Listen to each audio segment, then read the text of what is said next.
All right, let's wrap it up with the rise of Japan. So Japan's history is obviously very long and complicated. We'll sum it up very briefly. 1868, you get the Meiji Restoration, which returns the emperor to power, and the capital moves to Tokyo. So you get a recognizable Japan. In this Meiji Restoration, Westernization becomes the cool thing. If you're pulling in Western ideas, Western look, that's what cool people did. They acted like Europe. That's the cool kids club. And you know what's super Western? Imperialism. Yay. What is imperialism?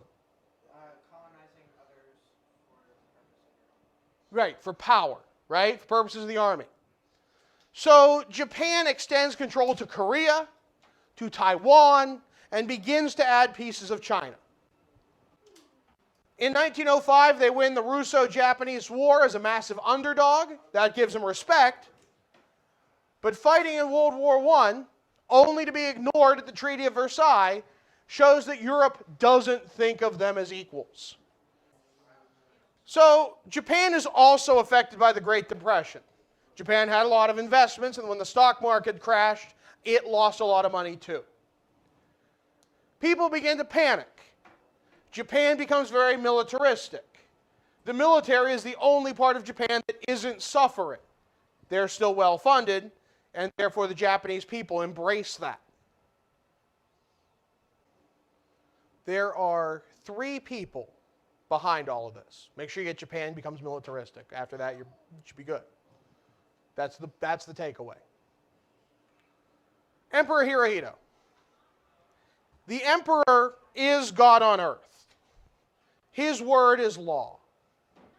Now, his role in this militarism, this buildup, is debatable. It's still debated by historians. But at the very least, he doesn't disapprove.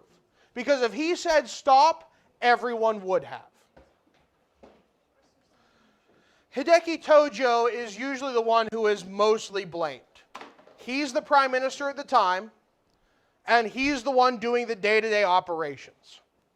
He's the one putting down any resistance to this militarism, sometimes violently. He wants to expand the Japanese empire by warfare.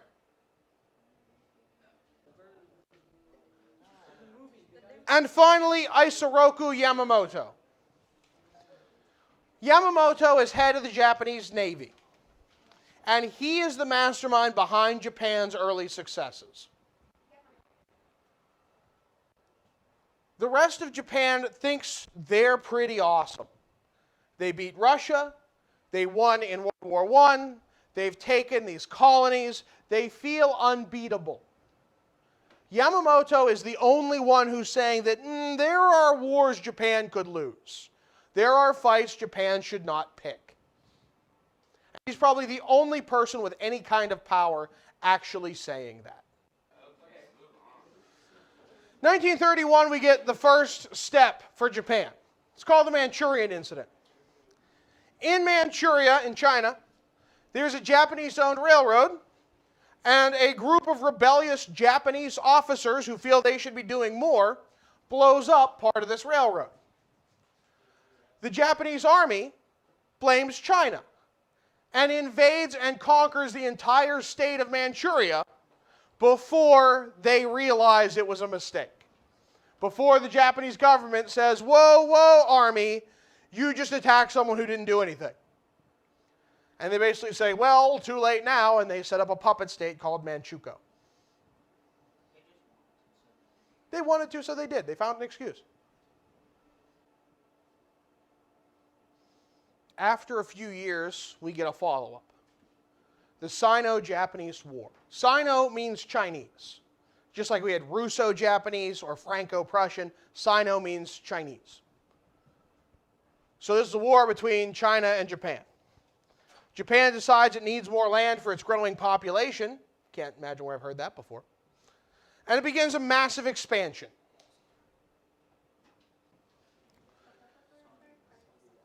The opening battle of the war is Japan attacking the trading city of Shanghai. Japan thinks that China is a pushover. After all, China has been suffering for a good long time. The Opium Wars aren't that far behind. Those spheres of influence are just 30 years ago. Japan expected a quick victory. They started with just 6,000 troops. It took them 3 months and 200,000 troops. So Japan is very frustrated. It is because of this frustration in Shanghai that the Japanese army takes out its frustration on the civilian population of the next city, Nanking. And it is called the Rape of Nanking. These are some of the most heinous and terrible things that happen in the war. People are murdered wholesale, just whole villages wiped out. Japan, there are stories of Japanese soldiers butchering civilians and then feeding them to the rest of the village. There are stories of throwing babies and trying to bayonet them out of the air. There are stories of testing biological weapons, like releasing fleas infected with the plague and releasing them on cities.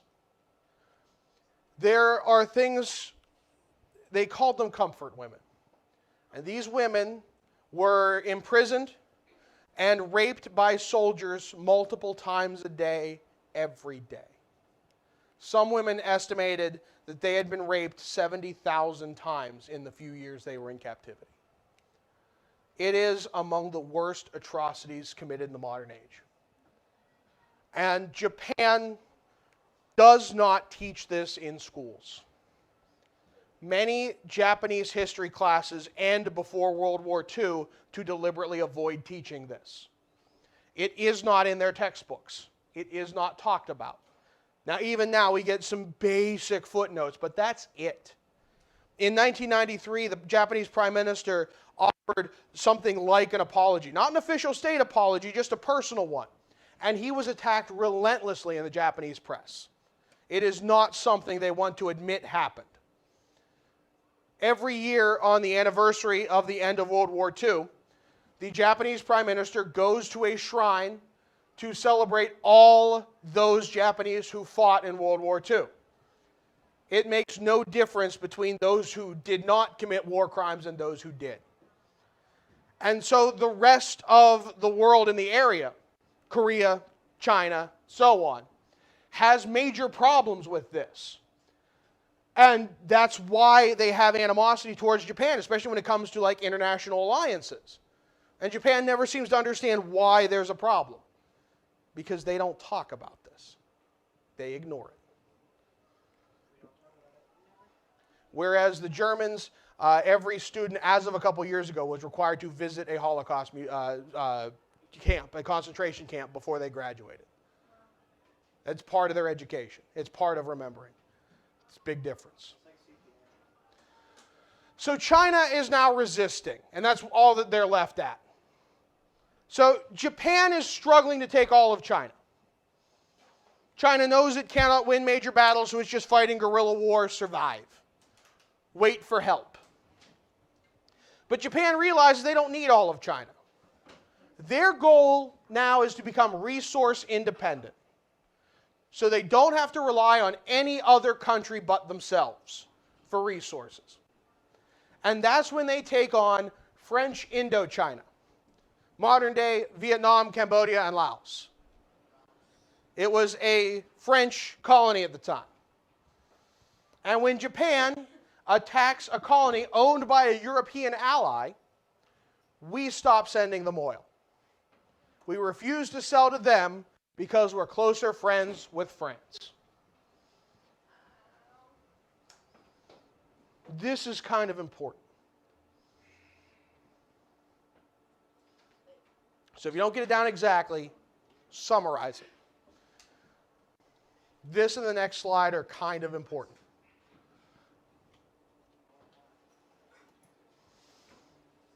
With the U.S. refusing to sell oil to Japan, the clock is ticking. They have, at most, 6 months left of oil reserves to run their military. Oil runs everything. Without oil, that means the planes don't fly and the tanks don't move forward. That also means that the ships can't deliver supplies and the trucks can't move those supplies to the front lines. Everything stops without oil. So Japan looks at his options. They can either attack oil-rich islands in the South Pacific that are owned by other European countries, and that could make America more angry. Or they can get us to sell oil again by negotiating. They decide to negotiate. They are negotiating with the United States to get oil flowing again. I'm good. It's when these negotiations start to look hopeless that Japan decides to act, and they attack Pearl Harbor.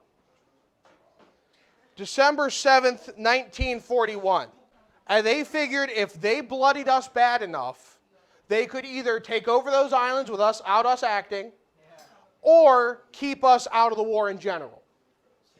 They underestimated what our result was. Yamamoto says, "I fear we have awoken a sleeping giant." He was right. 2,400 Americans dead.